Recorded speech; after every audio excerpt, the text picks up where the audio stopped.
Hello everyone, this is Siddharth Patel. Welcome to Magnet Brains. इस video में हम political rise of other backward classes के बारे में बात करेंगे।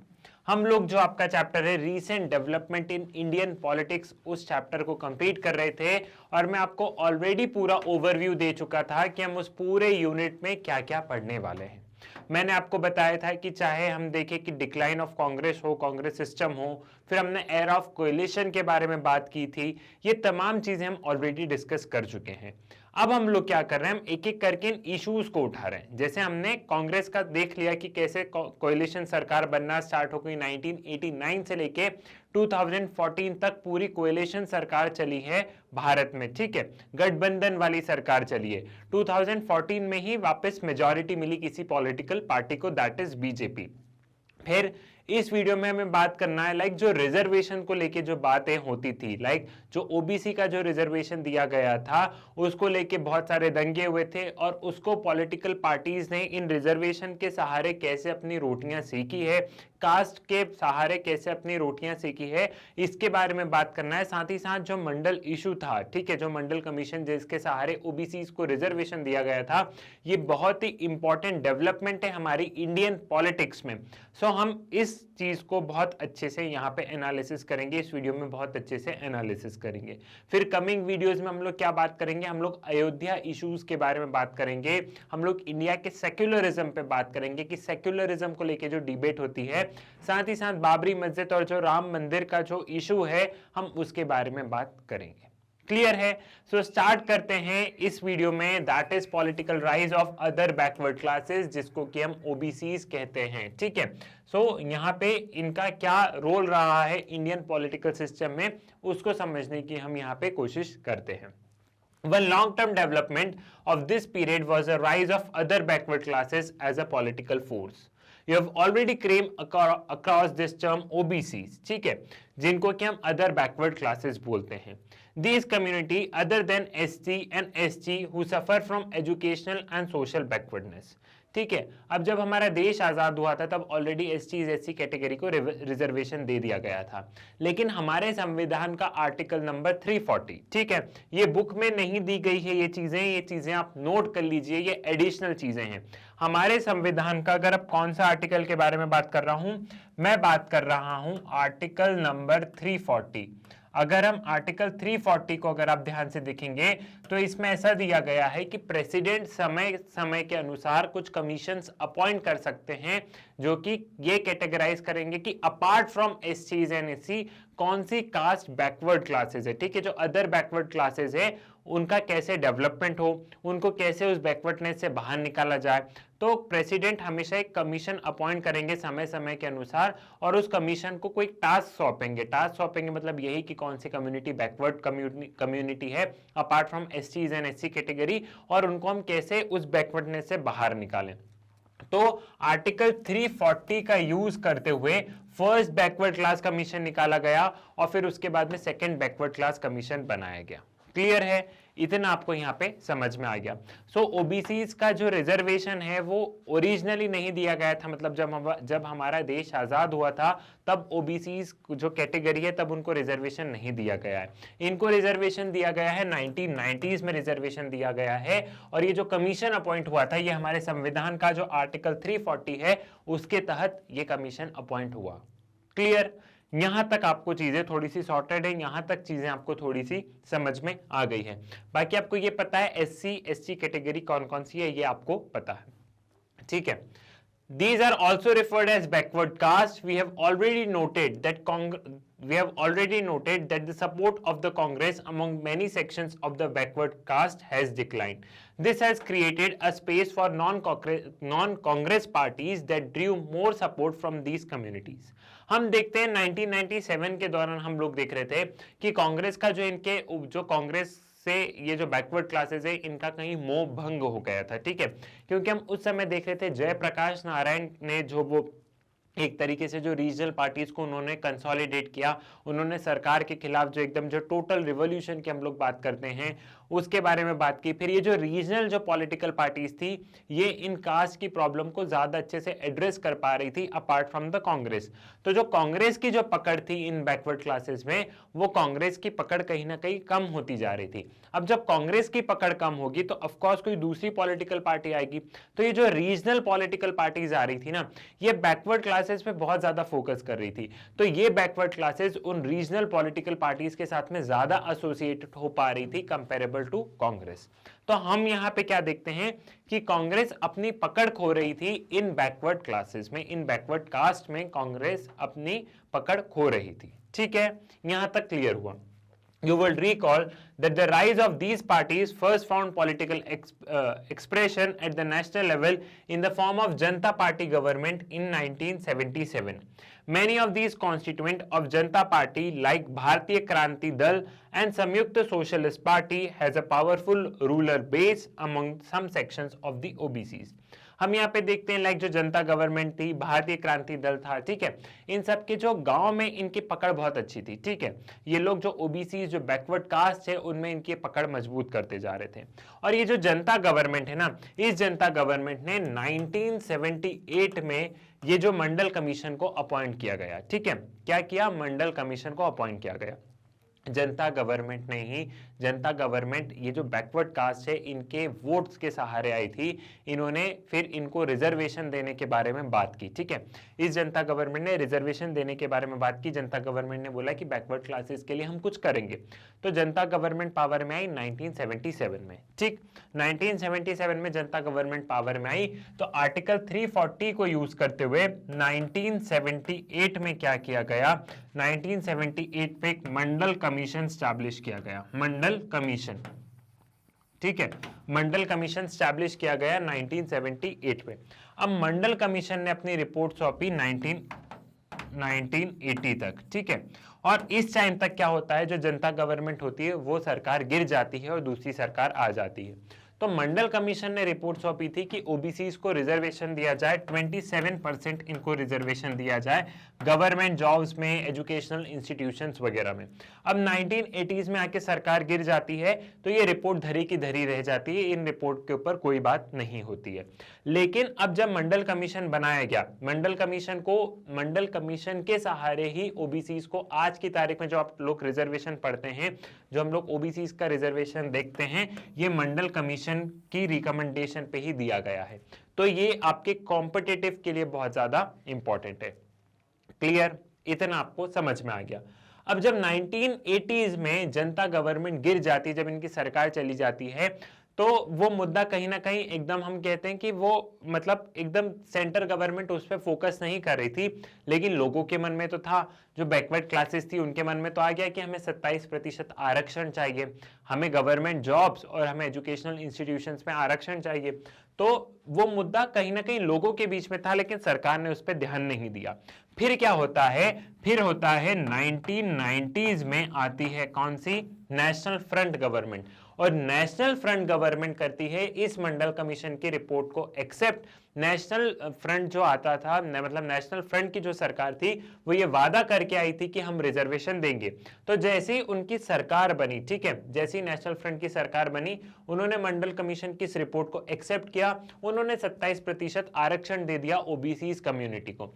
जब आरक्षण दिया गया तो पूरे देश में मतलब एकदम थोड़ा सा ऐसा माहौल था, दंगे जैसा माहौल हो गया। वो क्यों हुआ था, क्योंकि कौन सी कास्ट को बैकवर्ड क्लास में डाल रहे हैं, किसको जनरल कैटेगरी में रख रहे हैं। फिर अलग अलग पॉलिटिकल पार्टी क्या कर रही थी, अपनी रोटियां सेक रही थी। कोई लोगों को भड़का रही थी कि तुम्हारी नौकरी चली जाएगी, तो कोई लोगों को ऐसे भड़का रहे थे कि वो पॉलिटिकल पार्टी तुम्हारे साथ में नहीं है, वो तुमको रिजर्वेशन नहीं देना चाहते हैं। ठीक है, तो आप लोगों को भी पता है कि रिजर्वेशन एक ऐसा मुद्दा है इंडिया में जिसपे हर पॉलिटिकल पार्टी अपनी रोटियां सेकती है और कोई भी पॉलिटिकल पार्टी इस पे बोलने से पहले सोचती है।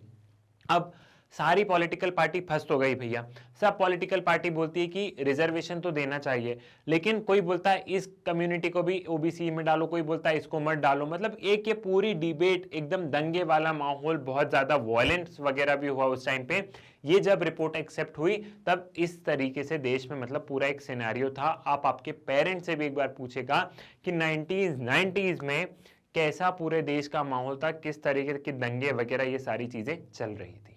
क्लियर है, यहां तक आपको समझ में आ गया है।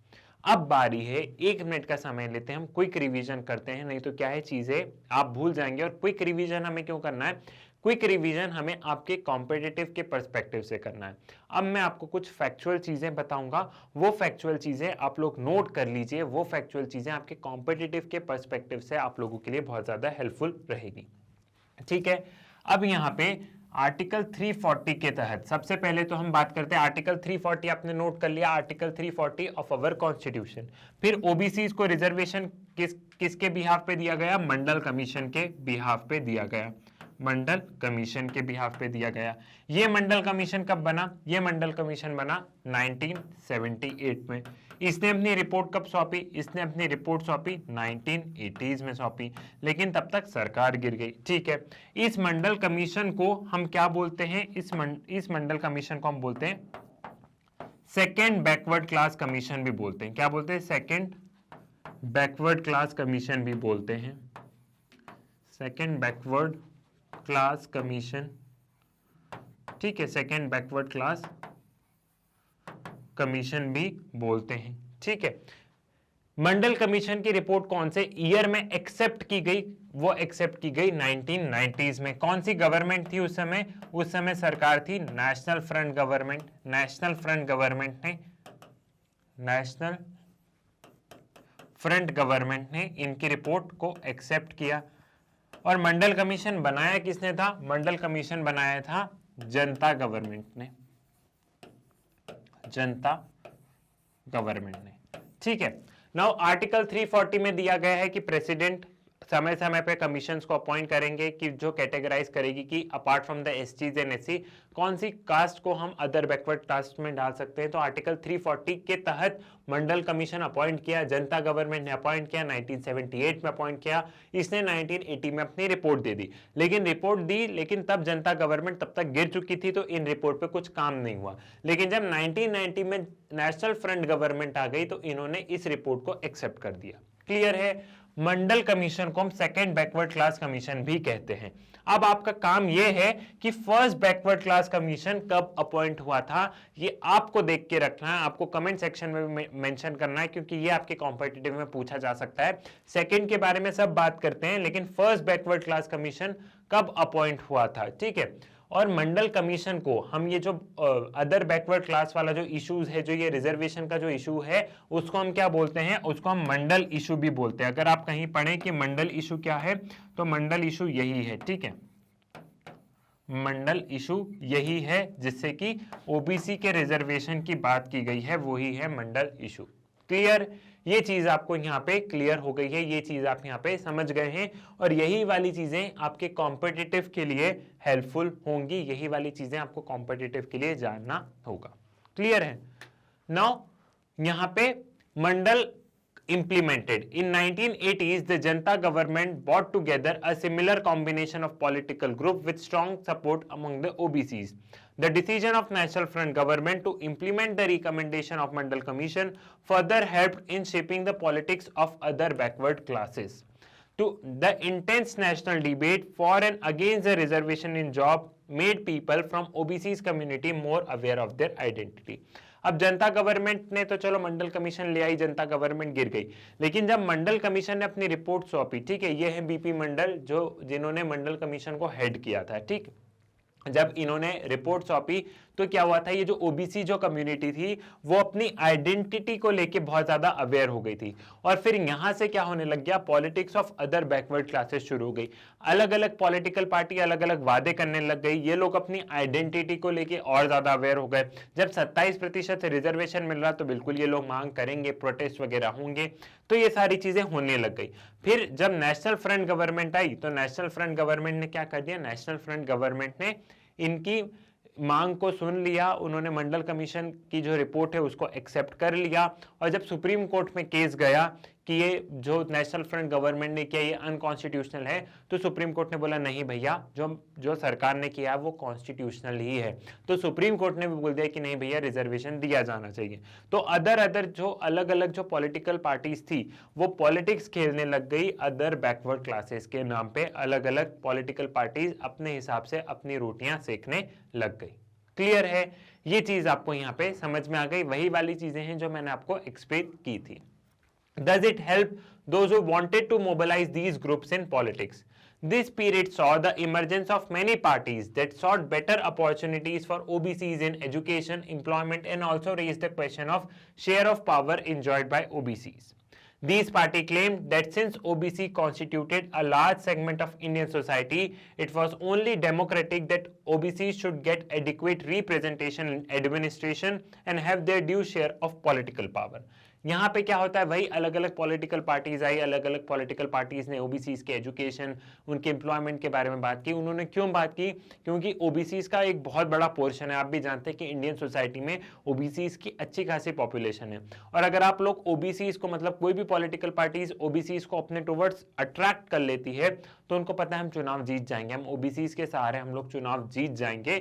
तो बहुत सारी पॉलिटिकल पार्टी कहने लगी कि ये बैकवर्ड क्लासेस है, हमें अगर इन्हें आगे करना है तो डेमोक्रेटिक वे में रिजर्वेशन देके ये लोग आगे होंगे। तो रिजर्वेशन देना कोई गलत बात नहीं थी, लेकिन जो पॉलिटिकल पार्टी जो अपनी रोटियां सेक रही थी वो गलत बात थी। हर पॉलिटिकल पार्टी अपने वे में काम कर रही थी। ठीक है, अब हम बात करते कुछ पॉलिटिकल फॉलआउट्स के बारे में। अब हम कुछ बात करेंगे कि कैसे हम, आपने देखा होगा बहुजन समाज पार्टी, कैसे दलित वोटर्स को इन्फ्लुएंस किया गया, कैसे बैकवर्ड क्लासेस, बैकवर्ड कास्ट को इन्फ्लुएंस किया गया।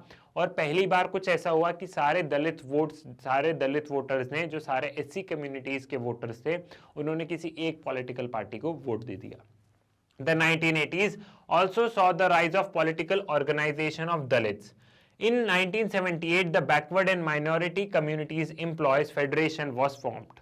This organization was not an ordinary trade union of government employees. It took a strong position in favor of political power to the Bahujan, the SCs, ST, OBCs and minorities. It was out of this the subsequent Dalit Shoshet Samaj Sangharsh Samiti and later Bahujan Samaj Party, that is BSP, emerged the leadership under the leadership of Kanshiram. ठीक है, अब 1980s में क्या होता है, जब 1980s में जब इतना पूरा बवाल मचा ही है, तो 1980s में ये होता है कि ओबीसीज के साथ साथ जो एससी कम्युनिटी थी उनको भी पॉलिटिकल पार्टी रुझाने लग गई थी। ठीक है, क्योंकि अब एकदम यहाँ पे पॉलिटिक्स ऐसी हो गई थी कि कास्ट के नाम पे सारी पॉलिटिकल पार्टीज अपनी क्या कर रही थी, कास्ट के नाम पे सारी पॉलिटिकल पार्टीज अपना फायदा देख रही थी। तो हर पॉलिटिकल पार्टी कहीं ना कहीं किसी ना किसी को इन्फ्लुएंस कर रही थी। तो 1980s में क्या होता है, एक अलग ऑर्गेनाइजेशन बनाई जाती है, कुछ पॉलिटिकल पार्टीज आती है जो दलित्स को इन्फ्लुएंस करती है, एससी कैटेगरीज को इन्फ्लुएंस करती है, माइनॉरिटीज को इन्फ्लुएंस करती है। फिर अलग अलग देखो ऐसे छोटे छोटे ऑर्गेनाइजेशंस बनते गए। उन ऑर्गेनाइजेशन में उन्होंने फोकस किया कि हम पहले माइनॉरिटीज को फोकस करेंगे, फिर धीरे धीरे इन्हीं ऑर्गेनाइजेशन से बड़ी बड़ी पॉलिटिकल पार्टीज बनती गई। अब जैसे बहुजन समाज पार्टी है, तो ये बहुजन समाज पार्टी जो कांशीराम थे उन्होंने बहुजन समाज पार्टी बनाई, और इन्होंने फिर ये पार्टी हैंडओवर कर दी मायावती को। ठीक है, जो कि उत्तर प्रदेश की मुख्यमंत्री भी रही हैं काफी समय तक। ठीक है, सो ये उत्तर प्रदेश की मुख्यमंत्री भी रही हैं। तो इन्होंने मतलब किसी को विश्वास नहीं था कि सिर्फ दलित वोट से, सिर्फ माइनॉरिटी वोट से, सिर्फ जो बैकवर्ड कास्ट है उनको, उनके सपोर्ट से ये लोग पावर में आ जाएंगे। ठीक है, तो अलग अलग पॉलिटिकल पार्टी ने उस वे में इन्फ्लुएंस किया वोटर्स को। ठीक, The BSP began as a small party supported largely by Dalit voters in Punjab, Haryana and Uttar Pradesh. But in 1989 and 1991 election, it has achieved a breakthrough in Uttar Pradesh. This was the first time in independent India that political parties supported mainly by Dalit votes had achieved this kind of political success. हम ये देखते हैं कि जो BSP है उन्होंने ज्यादा जगह पे अपना बेस नहीं बनाया, मतलब वो नॉर्थ में उन्होंने बहुत ज्यादा फोकस किया था। ठीक है, नॉर्थ में पंजाब, हरियाणा, उत्तर प्रदेश में फोकस किया था, और जिसमें कि उत्तर प्रदेश में तो आपको पता है कि इन लोगों को बहुत ज्यादा सक्सेस मिली, इनकी सरकारें भी रही। उत्तर प्रदेश में बीएसपी ने अच्छी खासी सरकारें भी चलाई है, मतलब बीएसपी एक अच्छे समय के लिए उत्तर प्रदेश में थी, और किसी को यह विश्वास नहीं था कि कोई दलित वोट्स के सहारे अपनी सरकार भी बना सकता है। ठीक है, In fact, the BSP under the Kashiram leadership was investigated as an organization based on pragmatic politics. It derived confidence from the fact that Bahujans, STs, SC, OBCs and religious minority constituted the majority of the population and were formidable political force on the strength of their numbers. यहाँ पे क्या हुआ, BSP ने कैसे खेला, BSP ने खेला कि एससी, एससी, ओबीसी और माइनॉरिटीज को मिला दो तो हम ज्यादा हो जाएंगे, ठीक है। इन्होंने क्या किया, जितनी भी माइनॉरिटीज थी उन सारी माइनॉरिटीज को एक करके और फिर मैदान में उतरे कि भैया हमें वोट दो, हम माइनॉरिटीज के फेवर में रहेंगे, हम तुम्हारा भला करेंगे। Since then, the BSP has emerged as major political player in state and has begun in government on more than one occasion. Its strongest support will come from Dalit votes, but it has expanded its support now to various other social groups. In many parts of India, Dalit politics and OBC politics have developed independently and often in competition with each other.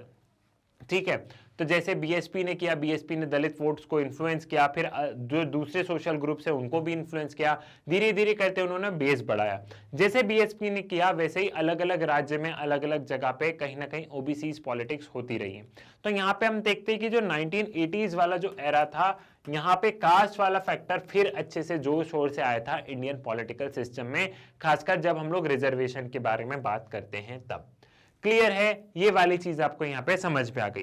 अब एक चीज जो और आपको समझना है, ये पूरी चीज तो मैंने आपको समझा दिया है, ठीक है। अब ओबीसी का रिजर्वेशन की थोड़ी सी हिस्ट्री जो मैं मिस कर गया हूं वो भी मैं आपको बता दूं। जो ओबीसी का रिजर्वेशन था, ये आपको ये पता है कि एससी और एसटी कम्युनिटी को रिजर्वेशन पहले से था जब से देश आजाद हुआ है। ओबीसी का रिजर्वेशन आपको ये मैंने बता दिया कि ये 1990s में मिला है सेंट्रल लेवल पे। कहां पे, सेंट्रल लेवल पे, ठीक है, सेंट्रल गवर्नमेंट के थ्रू ये 1990s में मिला है। लेकिन ये जो ओबीसी का रिजर्वेशन था, ये ओबीसी का रिजर्वेशन बहुत सारे साउथ स्टेट्स ने ऑलरेडी दे दिया था। जो सदर्न स्टेट्स थे उन्होंने 1960s में ऑलरेडी दे दिया था।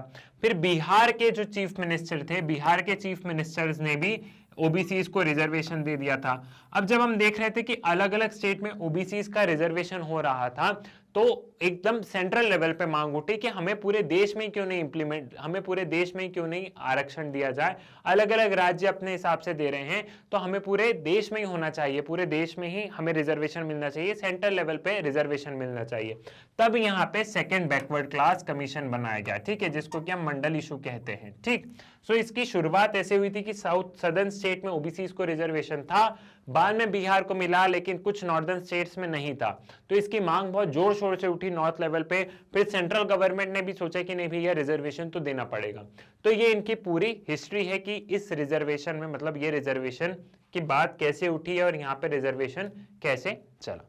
क्लियर है, आई होप आपको सारी चीजें समझ में आ गई होगी कि कैसे इवन पॉलिटिकल पार्टीज ने भी ये माइनॉरिटीज को अट्रैक्ट किया, कास्ट बेस्ड पॉलिटिक्स खेली और कैसे वो लोग पावर में आए और किस हिसाब से इंडियन पॉलिटिकल सिस्टम में पॉलिटिकल पार्टीज अपना जो पर्सपेक्टिव है वो चेंज कर रही थी।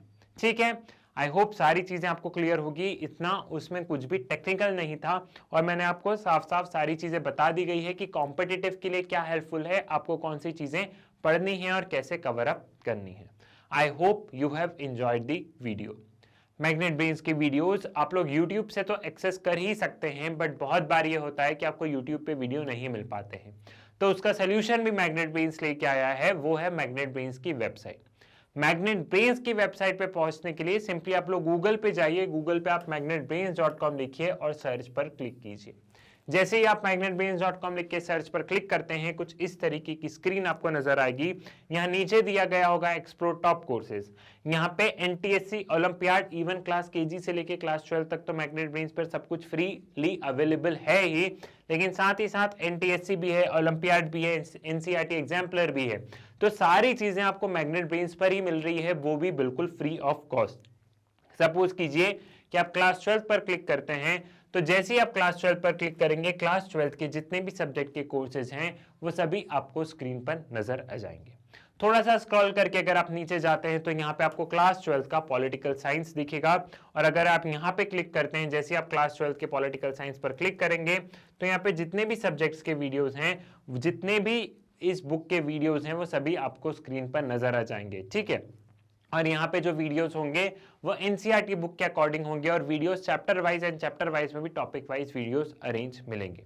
सो it is up to you. अगर आप YouTube से कंफर्टेबल है तो आप YouTube से पढ़िए, लेकिन अगर आपको YouTube पे वीडियो नहीं मिल पा रहे हैं तो आप वेबसाइट के माध्यम से अपनी पढ़ाई जारी रख सकते हैं। मैग्नेट ब्रेन्स एक ऐसा चैनल है जहां पे क्लास केजी से लेके क्लास 12 तक पढ़ाया जाता है और यहाँ पे जितने भी वीडियोस हैं वो सारे वीडियोस बिल्कुल फ्री ऑफ कॉस्ट अवेलेबल है। सो आप लोग ज्यादा से ज्यादा इन वीडियोस को शेयर कीजिए, मैग्नेट ब्रेन्स के बारे में बताइए अपने स्कूल में, कॉलेजेस में, ट्यूशंस में भाई बहनों को बताइए। साथ ही साथ वीडियो को लाइक कीजिए, चैनल को सब्सक्राइब कीजिए। मुलाकात होगी आपसे नेक्स्ट वीडियो में एक नए टॉपिक के साथ। तब तक के लिए धन्यवाद।